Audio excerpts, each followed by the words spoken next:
Hello dear student. Today we are discussing about very important topic that is nucleus, जिसको हम हिंदी में केंद्रक बोलते हैं। केंद्रक एक्चुअली हम जब भी कोशिका को दो पार्ट्स में डिवाइड करते हैं, प्रोकैरियोटिक एंड यूकैरियोटिक।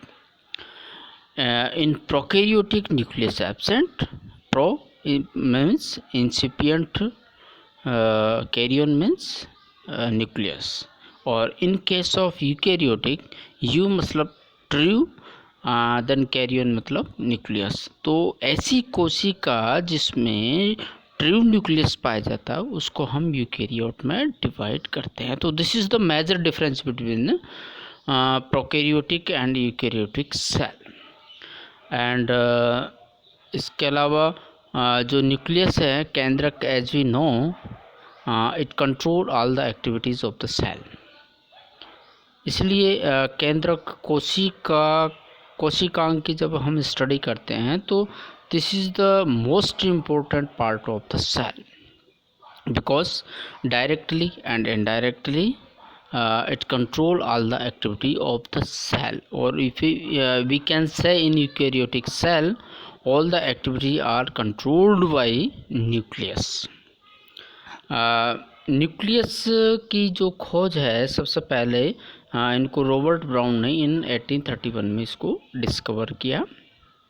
और न्यूक्लियस जो है प्रत्येक जो यूकैरियोटिक कोशिका में पाया जाता है, और इसके लिए कुछ पहले एक्सपेरिमेंट भी हुए, जैसे एक एसिटाबुलेरिया एक जो एल्गी है उस पर न्यूक्लियस क्या क्या कंट्रोल कर रहा है उसके बारे में इसको सबसे पहले एक्सपेरिमेंट किया गया, और लास्ट में पाया गया है कि न्यूक्लियस ही कोशिका की सभी एक्टिविटी को कंट्रोल करता है। और now it is well established that nucleus control all the activity of the cell.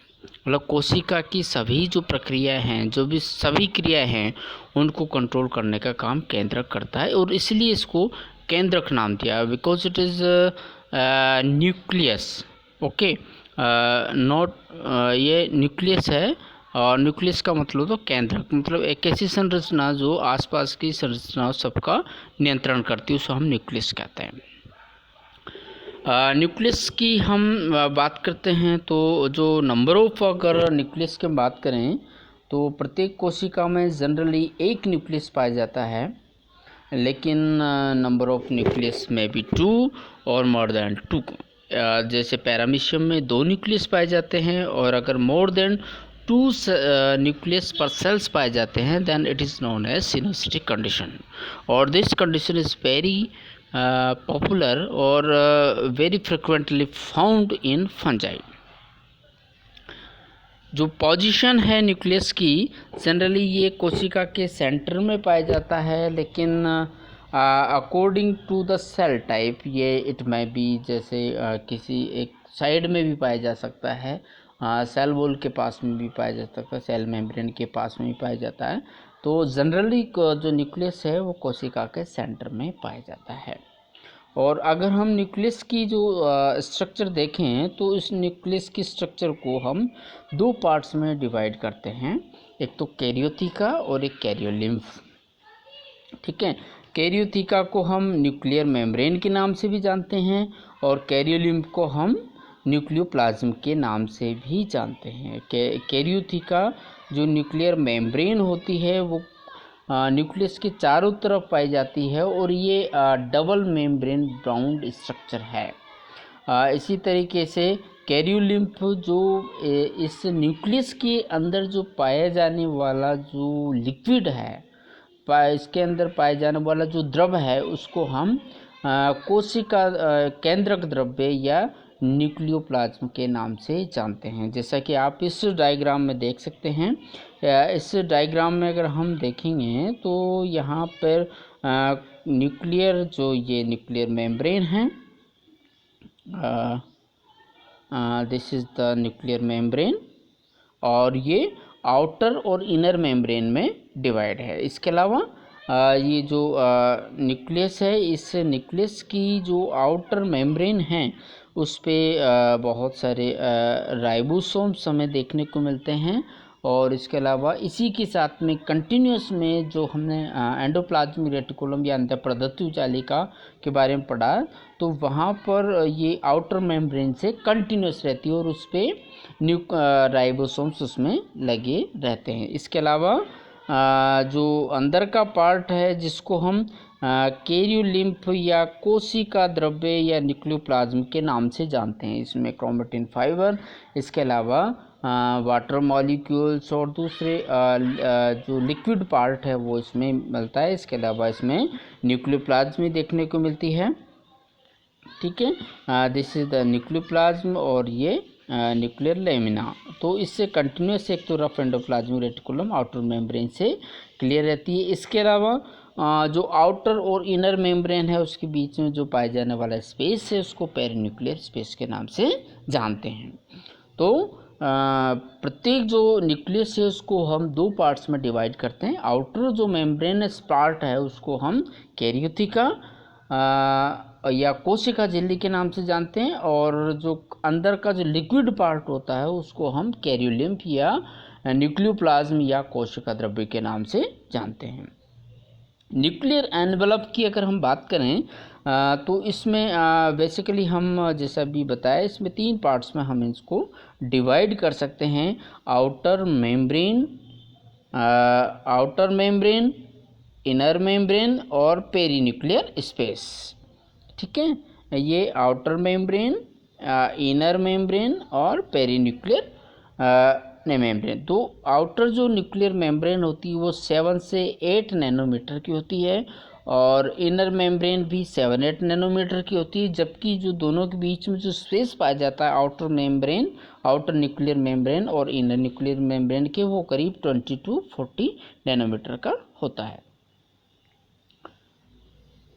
जो आउटर मेम्ब्रेन है it is continuous with the rough endoplasmic reticulum and has many ribosomes. इसमें बहुत सारे राइबोसोम्स लगे होते हैं। In some cells intermediate filaments of the cell cytoskeleton extend outward from the outer membrane into the cytoplasm, anchoring the nucleus to the organelles और the plasma membrane. इसके अलावा कुछ फिलामेंट्स ऐसे भी होते हैं जो न्यूक्लियस को प्लाज्मा मेम्ब्रेन से अटैच किए रहते हैं ताकि उसकी जो पोजीशन है कोशिका में वो बिल्कुल फिक्स रहे, मतलब अगर वो बीच में रहता है तो बीच में रहे। न्यूक्लियस की स्ट्रक्चर को बहुत ही इम्पोर्टेंट पार्ट होता है इसमें न्यूक्लियर पोर कॉम्प्लेक्स या न्यूक्लियर पोर या केंद्रक छिद्र जिसे हम कहते हैं हिंदी में। तो केंद्रक छिद्र, प्रत्येक जो न्यूक्लियस है, न्यूक्लियस के चारों तरफ बहुत सारे न्यूक्लियर छिद्र पाए जाते हैं, जैसे ये this is nuclear pore, this is nuclear pore. तो इसमें जो न्यूक्लियर पोर या केंद्रक जो छिद्र पाए जाते हैं उसकी जो नंबर ऑफ न्यूक्लियर पोर पर न्यूक्लियस ये डिपेंड अलग अलग हो सकते हैं, लेकिन ये बहुत ही इम्पोर्टेंट है। बहुत इम्पोर्टेंट इसलिए है क्योंकि इन्हीं के द्वारा साइटोप्लाज्म और न्यूक्लियोप्लाज्म, ओके, कोशिका द्रव्य और केंद्रक द्रव्य में जो एक्सचेंज होने वाले जो मटेरियल है वो थ्रू द न्यूक्लियर पोर के थ्रू ही होते हैं। इसलिए this structure is very important because it is as we know that nucleus controlling all the activity of the cell. और सेल जो एक्टिविटी को कंट्रोल करता है उसके लिए क्या है, बहुत सारे मॉलिक्यूल्स की आवश्यकता होती है। और जो न्यूक्लियस है, न्यूक्लियस के अंदर बहुत ही इम्पोर्टेंट जो पार्ट पाया जाता है वो हम सब जानते हैं, वो डीएनए होता है। क्या होता है? डीएनए होता है, क्रोमेटिन फाइबर्स के रूप में प्रेजेंट करता है और उस डीएनए से प्रोटीन का निर्माण होता है और उस डीएनए से आरएनए का निर्माण होता है, उस आरएनए से फिर प्रोटीन का निर्माण होता है और वो प्रोटीन एंजाइम के रूप में खा सकते हैं, किसी के स्ट्रक्चरल फंक्शन के रूप में काम कर सकते हैं। तो यहाँ पर जो प्रोटीन का फॉर्मेशन है पूरा का पूरा टोटली डिपेंडेंट ऑन न्यूक्लियर की जो अंदर पाए जाने वाले डीएनए है। तो उस जो प्रोटीन का फॉर्मेशन हो रहा है, आरएनए का फॉर्मेशन हो रहा है, तो उसके लिए जो रॉ मटेरियल चाहिए वो सारा का सारा न्यूक्लियोप्लाज्म से साइटोप्लाज्म से आता है, कोशिका द्रव्य से के थ्रू आता है। और कोशिका द्रव्य के थ्रू जो मटेरियल जो आता है वो सारा का सारा मैक्सिमम एक्सेप्ट जैसे वाटर मॉलिक्यूल्स वगैरह अगर हम ऑक्सीजन और कार्बन डाइऑक्साइड को छोड़ दें तो उसके अलावा जितने भी मॉलिक्यूल्स है थ्रू न्यूक्लियर पोर के थ्रू ही न्यूक्लियस के अंदर एंटर करते हैं। तो हमें न्यूक्लियस के जो पोर हैं, ये केंद्रक छिद्र हैं, उनको समझना बहुत ही आवश्यक है।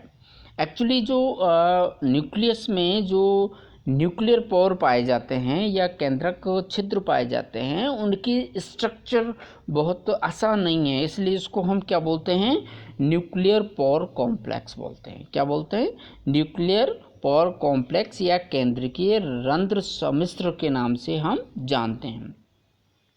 जो जैसा कि अभी मैंने पहले बताया कि न्यूक्लियर पोर की जो संख्या है पर सेल्स अलग अलग होती है। जो मेटाबॉलिक एक्टिव ज़्यादा एक्टिव होती है उसमें ज़्यादा मात्रा होती है क्योंकि उनको ज़्यादा काम करना पड़ता है। लेकिन एक मेमोरियल सेल्स की अगर हम बात करें तो 3000 से 4000 पर न्यूक्लियस इन मेमोरियल सेल्स में पाए जाते हैं। न्यूक्लियस की जो संख्या है 3000 से 4000 प्रति न्यूक्लियस न्यूक्लियर पोर या केंद्रक क्षेत्र पाए जाते हैं। और रफली हम कह सकते हैं कि 10 से 20 पोर्स पर माइक्रोमीटर स्क्वायर्स में पाए जाते हैं। और प्रत्येक जो डायमीटर होता है न्यूक्लियर पोर कॉम्प्लेक्स का, क्योंकि कॉम्प्लेक्स है इसमें सिर्फ पोर ही नहीं है, उसके अलावा और पॉलीपेप्टाइड चेन्स वगैरह इन्वॉल्व होती है। इसकी जो टोटल इसकी जो विड्थ है या इसकी जो डायमीटर है वो 120 नैनोमीटर होता है। इसकी इसकी एक स्ट्रक्चर है न्यूक्लियर पोर कॉम्प्लेक्स की, जिसको हम सबसे पहले न्यूक्लियर पोर कॉम्प्लेक्स में अगर हम यहाँ पर आप देखेंगे, सबसे पहले इसको समझिएगा। This is the outer membrane, this is inner membrane, okay. ये आउटर मेम्ब्रेन, ये इनर मेम्ब्रेन, ओके। और ये पूरा का पूरा कहलाता है न्यूक्लियर पोर कॉम्प्लेक्स। बाहर की तरफ है इसमें साइटोप्लाज्म और अंदर की तरफ है इसमें न्यूक्लियोप्लाज्म, ओके। तो जो मटेरियल्स जो आते हैं वो कहाँ से आ सकते हैं? साइटोप्लाज्म से न्यूक्लियोप्लाज्म की तरफ जाएंगे तो इसके थ्रू जाएंगे, और अगर इसके रिवर्स होता है न्यूक्लियोप्लाज्म से साइटोप्लाज्म की तरफ जाएंगे तो ऐसे जाएंगे। तो कुल मिला के जितने भी मटेरियल्स जाते हैं उनको न्यूक्लियर पोर कॉम्प्लेक्स के थ्रू ही जाते हैं। तो अगर इसके स्ट्रक्चर की हम बात करें तो प्रत्येक जो न्यूक्लियर पोर कॉम्प्लेक्स होता है उसमें करीब 100 and more polypeptide chains required होती है। मतलब इसमें प्रोटीन मॉलिक्यूल्स की जो संख्या है वो 100 से ज़्यादा प्रोटीन इसको बनाने में काम में आते हैं, ठीक है। और प्रत्येक जो न्यूक्लियर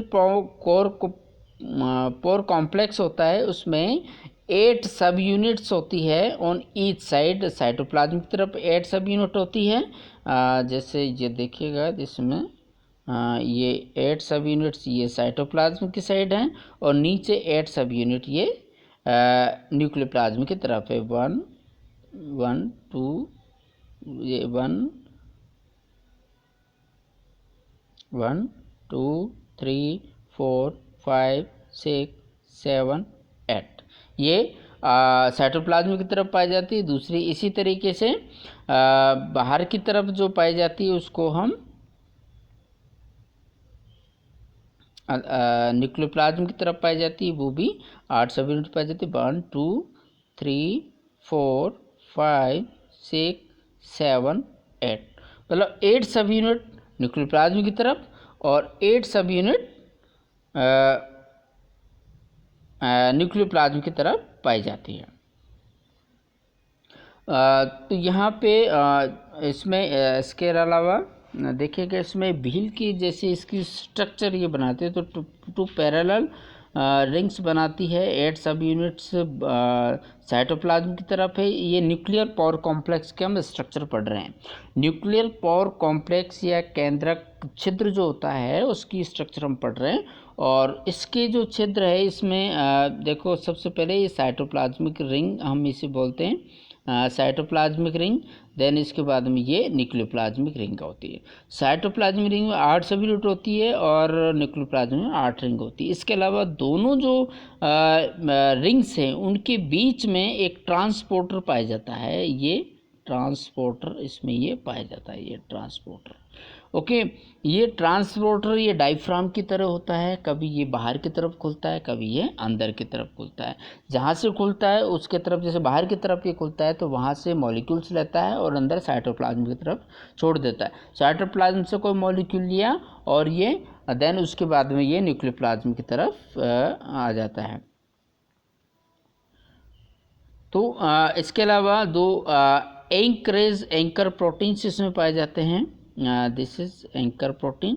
ये इस जो ट्रांसपोर्टर है, इस ट्रांसपोर्टर को मेम्ब्रेन से जोड़ने का काम करता है। ये ऐसे, यस, ठीक है। दोनों साइड की ट्रांसपोर्टर को जो न्यूक्लियर मेम्ब्रेन है उससे जोड़ने का काम करता है। इसके अलावा अगर हम देखेंगे इसमें, अगर आप बहुत ही क्लियरली इसमें देखेंगे तो जो साइटोप्लाज्म की तरफ है उसमें जो ऑक्टागोनल जो सब यूनिट्स हैं उससे एक एक फाइबर्स आकर के एक बास्केट लाइक स्ट्रक्चर बनाते हैं। किसकी तरफ?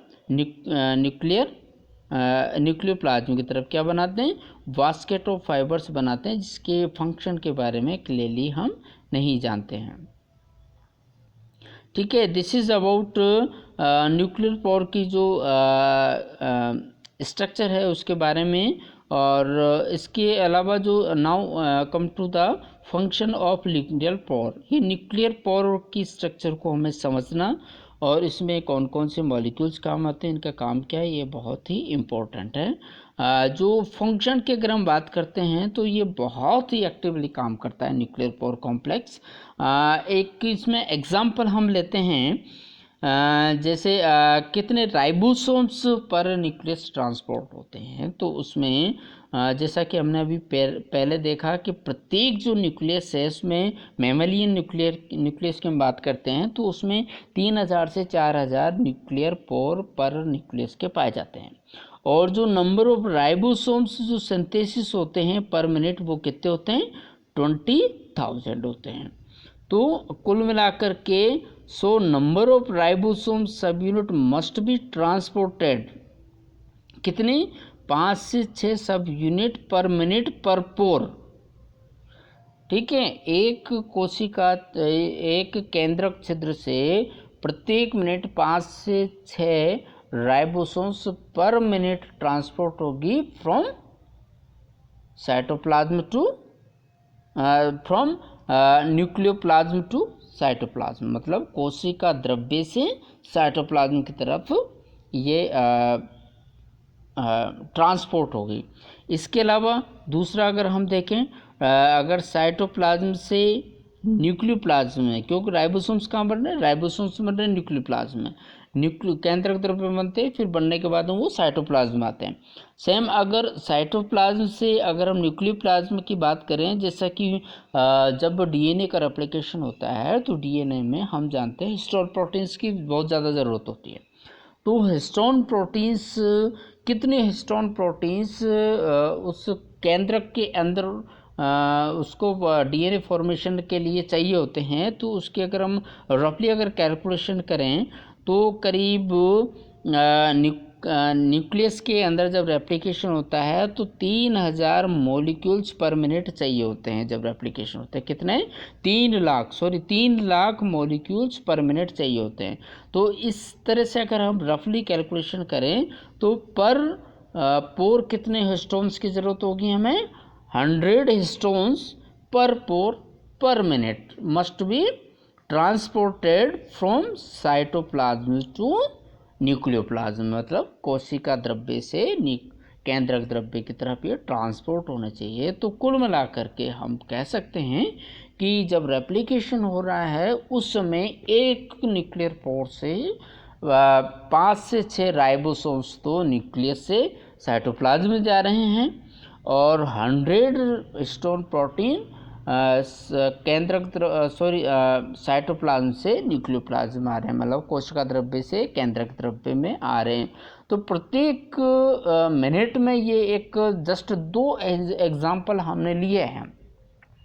इसके अलावा बहुत सारे मॉलिक्यूल्स हैं जिनकी, जैसे बहुत सारे न्यूक्लियोटाइड की ज़रूरत है, बहुत सारे पहले पॉलीपेप्टाइड की भी ज़रूरत पड़ती है जो अंदर बाहर आते जाते रहते हैं। Even DNA RNA molecules also coming outside and inside of nucleus. So बहुत सारी एक्टिविटीज़ इसमें होती है।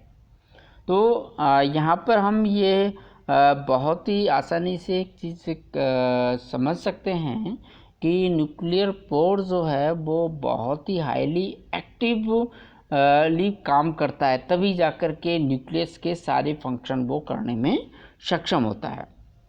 Okay, in next video we will discuss about more function of nucleus.